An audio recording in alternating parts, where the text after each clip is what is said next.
আসসালামু আলাইকুম ওয়া রাহমাতুল্লাহ। উপস্থিত আজকের সভার সম্মানিত সভাপতি, উপস্থিত 12 দলীয় জোটের চেয়ারম্যান জনাব মোস্তফা জামাল হায়দার, উপস্থিত জাতীয় দলের চেয়ারম্যান এহসানুল হুদা সহ 12 দলীয় জোটের শীর্ষ নেতৃবৃন্দ, উপস্থিত সাংবাদিক বন্ধুগণ, আসসালামু আলাইকুম ওয়া রাহমাতুল্লাহ। বন্ধুগণ, আপনারা দেখেছেন জালিম স্বৈরাচার খুনি শেখ হাসিনা 5 তারিখে পালিয়েছে। শুধু পালায়নি, বাংলাদেশটাকে ধ্বংস করে দিয়ে আজকে তিনি ভারতে চলে গিয়েছেন। বাংলাদেশের ব্যাংকের বোল খালি করেছেন, স্বর্ণ চুরি করেছেন, হাজার হাজার কোটি টাকা পাচার করে আজকে ভারতে পালিয়েছেন।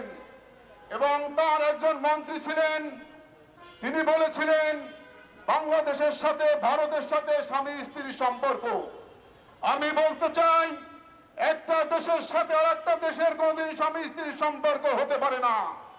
তার সূত্র ধরে এই খুনি, এই নরপিশাচ, এই কুলাঙ্গার নারী জাতের কলঙ্ক এই শেখ হাসিনা, তিনি বাংলাদেশটাকে ধ্বংস করে দিয়ে তার স্বামীর কাছে আশ্রয় নিয়েছেন।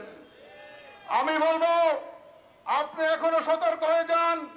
বাংলাদেশ নিয়ে আপনার চিন্তা করার, নাক গলানোর কোনো কারণ নাই। আপনার ভারত ভেঙে টুকরা টুকরা হয়ে যাবে। আপনার ভারতকে আপনি সামাল দিন।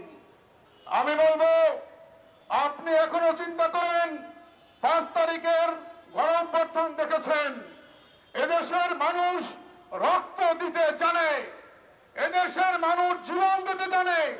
এদেশের মানুষকে দাবাই রাখা যাবে না।